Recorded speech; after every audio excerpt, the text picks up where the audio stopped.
The music pulsed through the walls of the Anchor, a gritty Seattle dive bar where neon lights flickered like a heartbeat.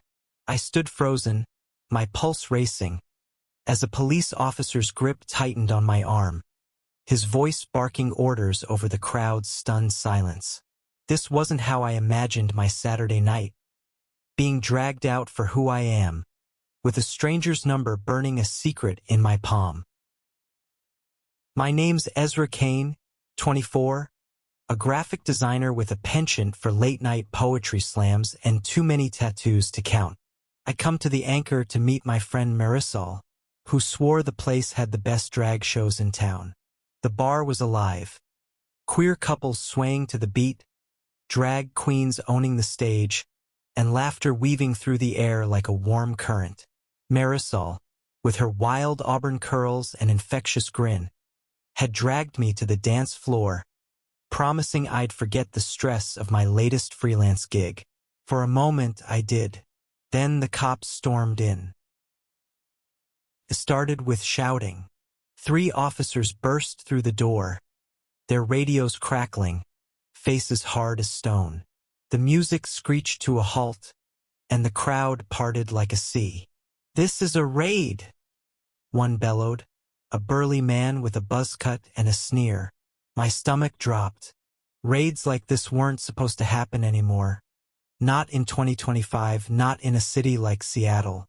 But the tension in the air told a different story. The Anchor was a known queer haven, and tonight, it seemed, someone wanted to remind us we weren't untouchable. Marisol grabbed my hand, her nails digging into my skin. "Ezra, what the hell's going on?" she whispered, her voice shaky. I didn't have an answer. The officers fanned out, demanding IDs, shoving people against walls. I saw a drag queen, her sequin dress sparkling defiantly, arguing with an officer until he pushed her toward the exit. My chest tightened. This wasn't just a routine check, this was targeted. I tried to stay calm, but my mind raced. I'd grown up in a small town outside Boise, where being openly bi meant whispers and sideways glances. Seattle was supposed to be different, a place where I could be myself without looking over my shoulder. But as the officer with the buzz cut zeroed in on me, his eyes narrowing at my rainbow pin, I felt that old fear crawl up my spine. "You," he barked, pointing at me. "ID. Now." His voice was cold, like he'd already decided I was trouble. I fumbled for my wallet, hands trembling, and handed it over. He scanned it, then tossed it back like it was trash. "You're coming with us." "For what?" I asked, my voice sharper than I meant. Marisol squeezed my arm, urging me to stay quiet, but I couldn't. "I haven't done anything." His sneer widened. "Disorderly conduct. You want to argue, kid?" Before I could respond, he grabbed my arm, yanking me toward the door. The crowd murmured, some shouting protests, but no one dared step in. I caught Marisol's panicked eyes as she mouthed, "I'll call someone." Outside, the night air hit me like a slap. The street was chaos. Flashing lights, more officers, and a handful of patrons being herded into vans. My heart pounded as Buzzcut shoved me against a wall, his grip bruising. "Stay put," he growled, then turned to bark orders at another officer. That's when I noticed him, the other cop. He was younger, maybe 28, with short black hair and eyes like a stormy sky. His badge read L. Harper. Unlike Buzzcut, he moved with a quiet intensity, his gaze flickering over the scene like he was taking it all in. When his eyes met mine, something shifted. It wasn't pity, but understanding. I shook my head, dismissing it. Cops weren't my allies, not tonight. Buzzcut returned, barking, "Move it!" He pushed me toward a van, but Harper stepped in, his voice calm but firm. "I'll handle this one, Sarge." Buzzcut grunted, clearly annoyed, but waved him off. Harper's hand closed around my arm, lighter than Buzzcut's, guiding me away from the van. My pulse was still racing, but his touch felt different. Less like a threat, more like a tether. We stopped near a patrol car, out of earshot from the others. "What's your name?" he asked, his voice low, almost gentle. "Ezra," I said, wary. "What's this about?" He didn't answer right away. Instead, he reached into his pocket, pulled out a small folded paper, and pressed it into my palm. His fingers lingered for a split second, warm against my skin, and my breath caught. "Keep this," he whispered, his eyes locking onto mine. "And stay safe." Before I could process it, Buzzcut shouted, "Harper, get him in the van." Harper's expression hardened, and he guided me forward, his grip professional now. But that note in my hand felt like a secret, a spark in the chaos. As I was shoved into the van, I clutched it tightly, my mind spinning. Who was this guy, and why did he risk slipping me his number? The van doors slammed shut, and we lurched into the night. I didn't know it then, but that moment, his quiet act of defiance, would change everything. The station was a blur of fluorescent lights and shouting. They processed us like cattle, taking fingerprints, barking questions. I kept my mouth shut, the note still hidden in my fist. Marisol wasn't with me. She'd stayed behind, probably calling every lawyer she knew. I was alone, surrounded by strangers, all of us caught in the same net.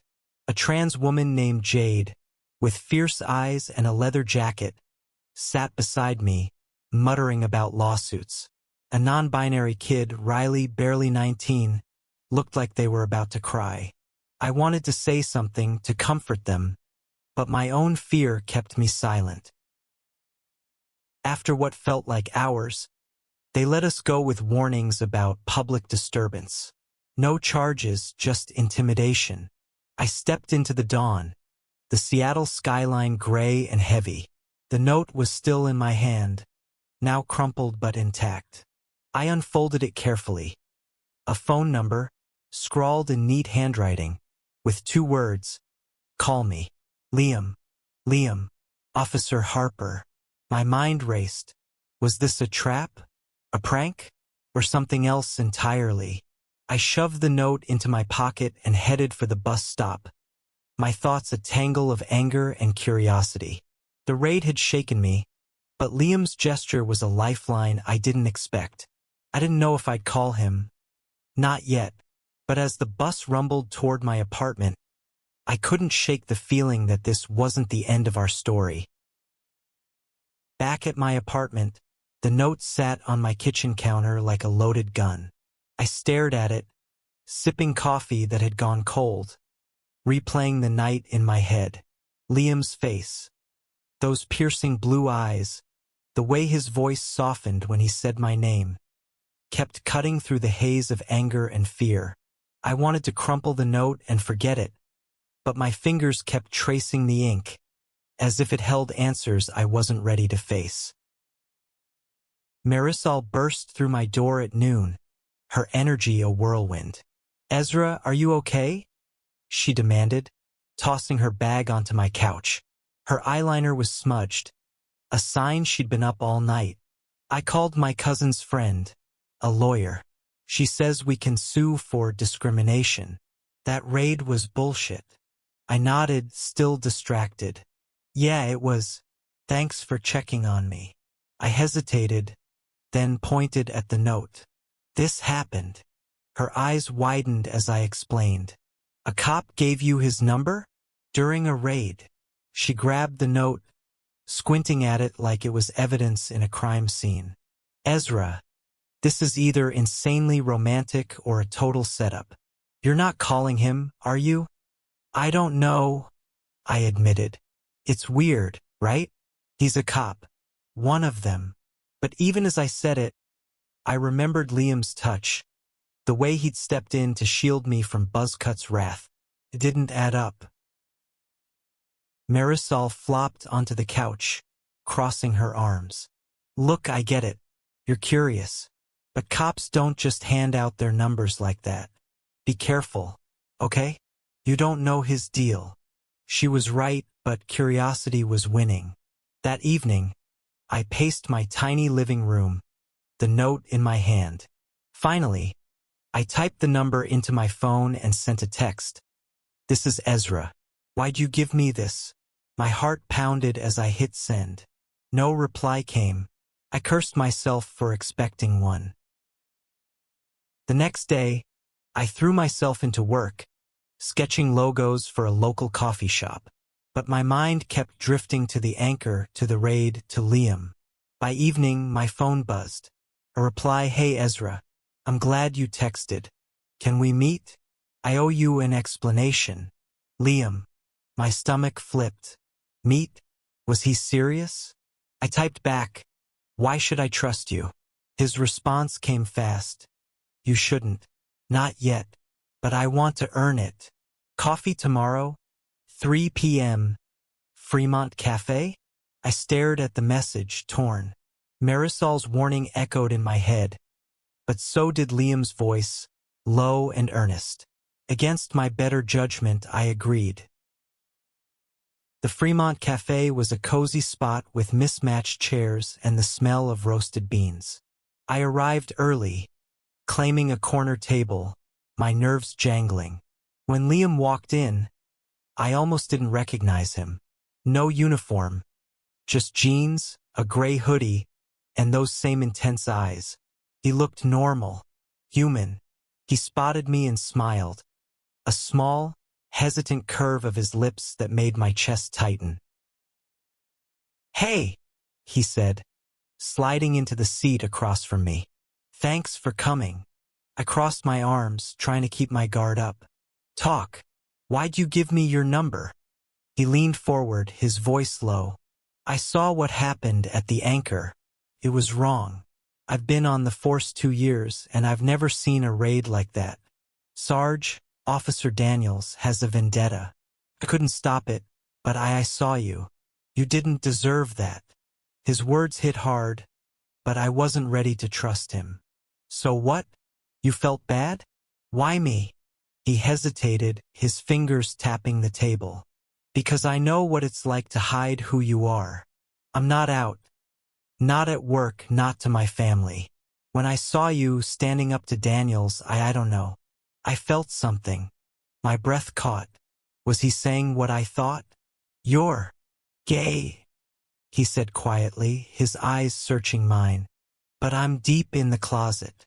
The force isn't exactly welcoming." I didn't know what to say. Part of me wanted to bolt. This was too complicated, too risky.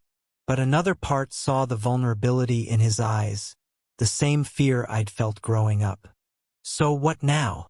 I asked, my voice softer than I meant.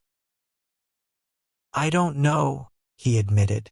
"I just wanted to see you again." We talked for hours, the cafe emptying around us. Liam told me about growing up in Tacoma, his dad's expectations, the pressure to be the perfect son. I shared bits of my own story, leaving Idaho, finding my place in Seattle's queer scene. By the time we parted, I felt a spark I hadn't expected, but doubt lingered. He was a cop, part of a system that had humiliated me. Could I trust him? Over the next week, we texted constantly. Liam was funny, thoughtful, nothing like the stoic officer from that night. He sent me photos of his dog, a scruffy mutt named Max, and ranted about his partner's terrible taste in music. I found myself smiling at my phone, but Marisol's voice stayed in my head. "Be careful." Then came the protest. Jade, the trans woman from the station, organized a rally outside the anchor to demand accountability for the raid. Marisol dragged me along, and I went, half out of guilt, half out of anger. The crowd was electric. Hundreds of queer folks and allies, chanting, waving signs. I held one that read, "Love wins." Felt good to fight back. until the police showed up. The protest pulsed with energy, voices rising in a chant that echoed off the brick walls of the Anchor. I stood shoulder to shoulder with Marisol and Jade, our signs held high, the air thick with defiance and hope. But when the police vans rolled up, my heart sank.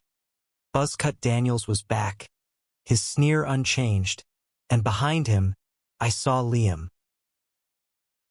He was in uniform, his face unreadable, standing with the other officers as they formed a line. My stomach twisted. Was this the same guy who'd texted me dog memes last night? I wanted to believe he was different, but seeing him in that blue uniform, flanked by Daniels, made my doubt flare. Marisol nudged me, her eyes narrowing. "Is that him?" she whispered. I nodded, unable to speak. Jade took the megaphone, her voice fierce. "We're here because the Anchor is our home. You can't scare us out." The crowd roared, but Daniels stepped forward, his hand on his baton, barking for us to disperse. The tension was a live wire, any spark could ignite it.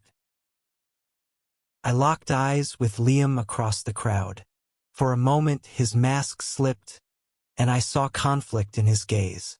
Then Daniels shouted an order, and the officers moved forward, pushing the crowd back. I stood my ground, my sign shaking in my hands. Marisol grabbed my arm, urging me to move, but I couldn't. Not with Liam so close, his presence a question I needed answered.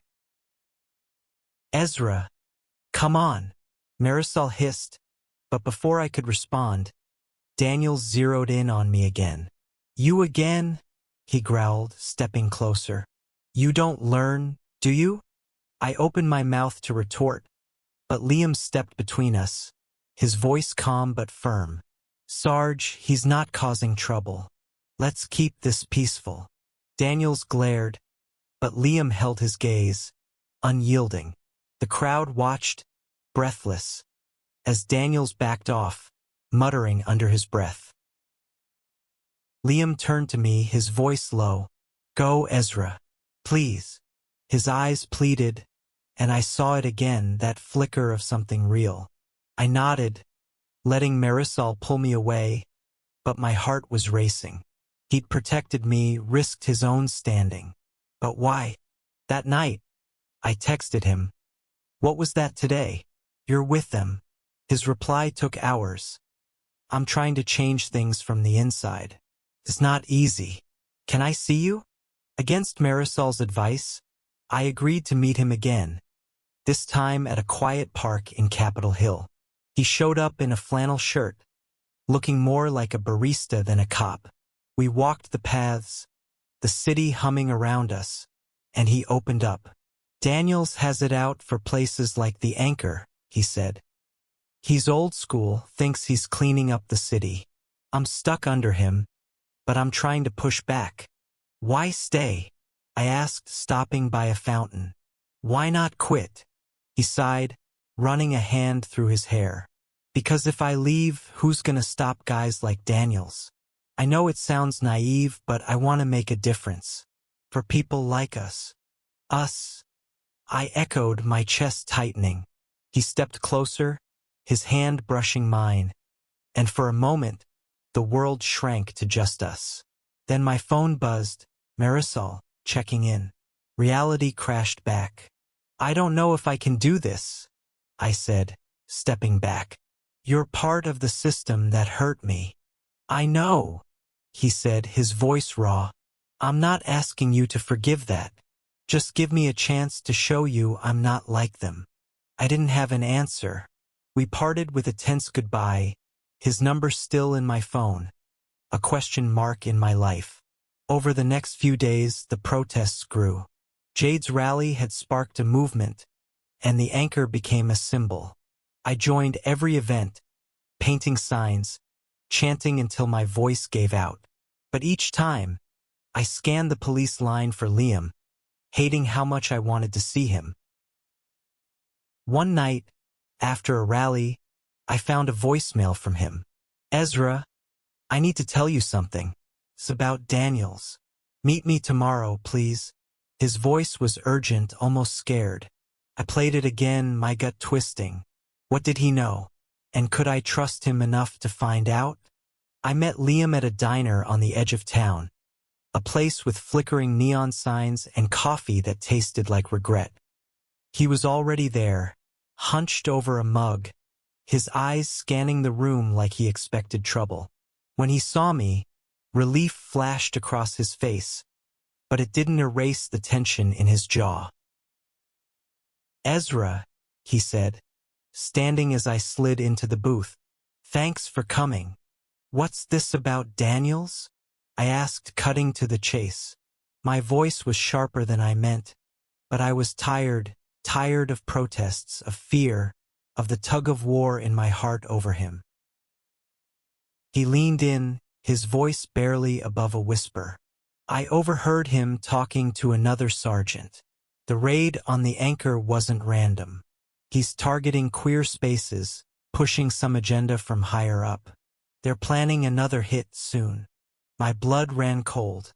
"Why are you telling me this?" "Because I trust you," he said, his eyes steady. "And because I'm done staying silent. I can't stop it alone, but I can warn you. Get the word out. Protect the Anchor." I stared at him, searching for a lie, but all I saw was sincerity and fear. He was risking everything to tell me this. "What happens to you if they find out?" I asked. He shrugged, a bitter smile on his lips. "I'll deal with that when it comes. Right now, this is bigger than me." I left the diner with my head spinning. I called Jade and Marisol, relaying Liam's warning. Jade was skeptical but agreed to spread the word. By nightfall, the Anchor's owners had beefed up security, and the community was on high alert. I didn't tell them Liam was my source. Not yet. I wasn't sure I could explain him or my feelings to anyone. The next few days were a blur of planning.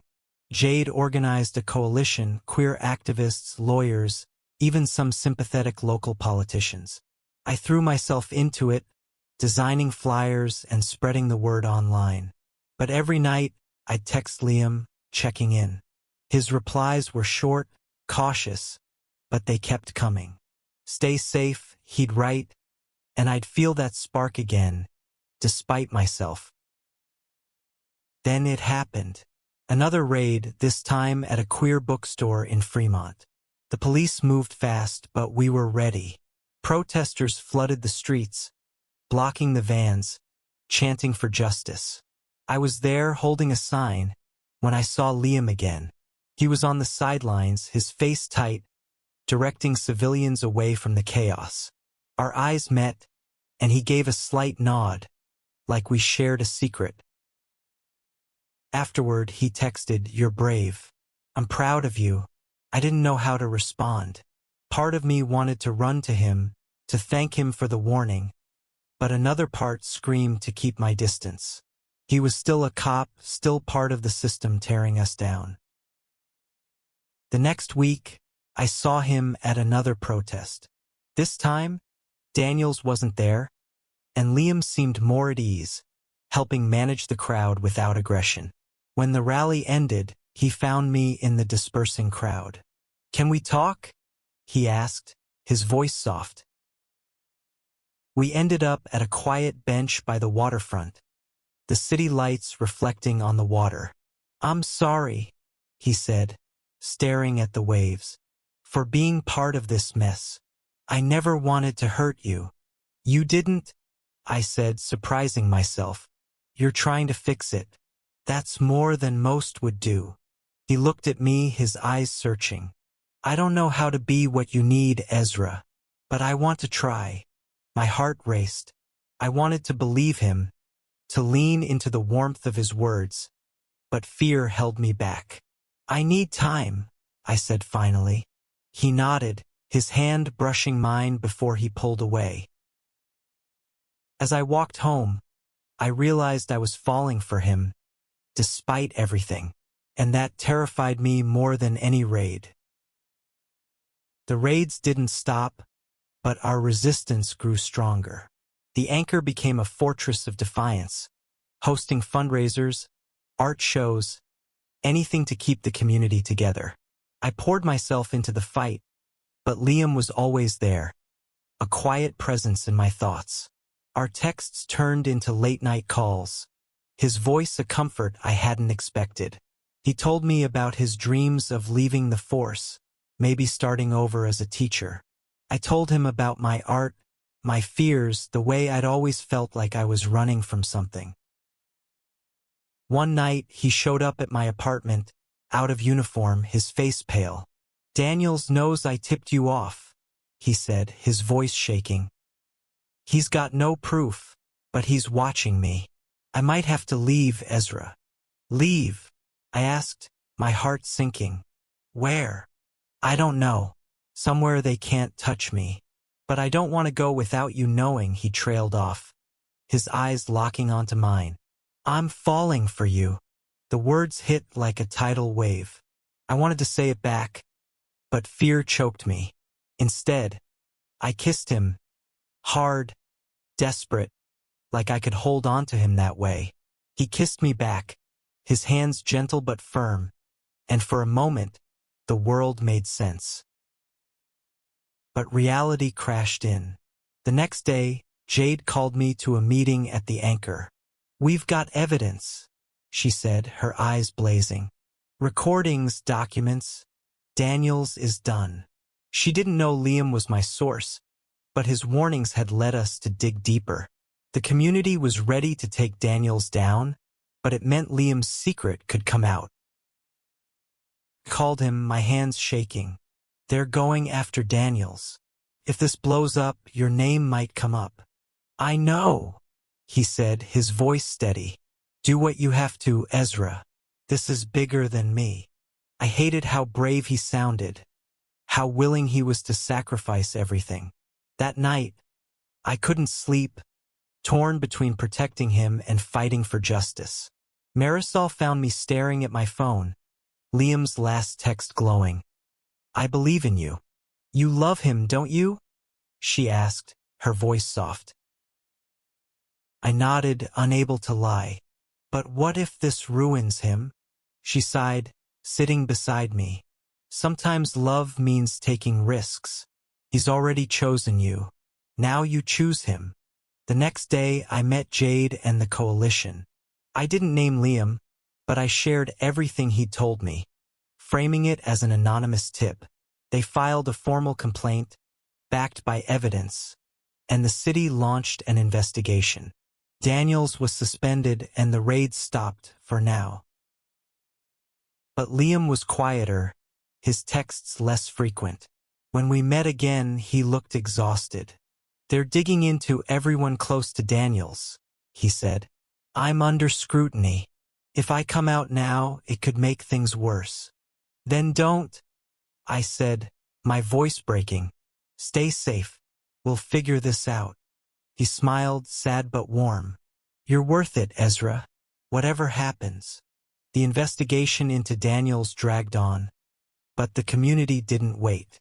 The Anchor reopened with a massive Pride event, the biggest yet, and I was there, painting a mural on the bar's wall. A rainbow heart with "Love is Love" in bold letters. Marisol danced nearby, Jade led the crowd in a chant, and for the first time in weeks, I felt hope. Liam didn't come. He'd been reassigned to desk duty, a punishment for being too close to Daniel's mess. We still talked, but his voice carried a weight I couldn't lift. "I'm thinking of quitting," he said one night over the phone, "starting over somewhere new, maybe Portland." My heart ached.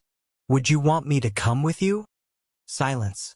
Then, "Ezra, I'd love that, but you've got a life here. I can't ask you to leave it." "You're not asking," I said. "I'm offering." The next week, I made my choice. I met Liam at the same park where we'd talked months ago. He looked lighter, like he'd shed some of his fear. "I put in my notice," he said. "I'm done hiding." I took his hand, my own fears fading. "Then let's do this. Together, we moved to Portland, a fresh start. Liam enrolled in a teaching program, and I found freelance work, my art thriving in a new city. The Anchor's fight had sparked change.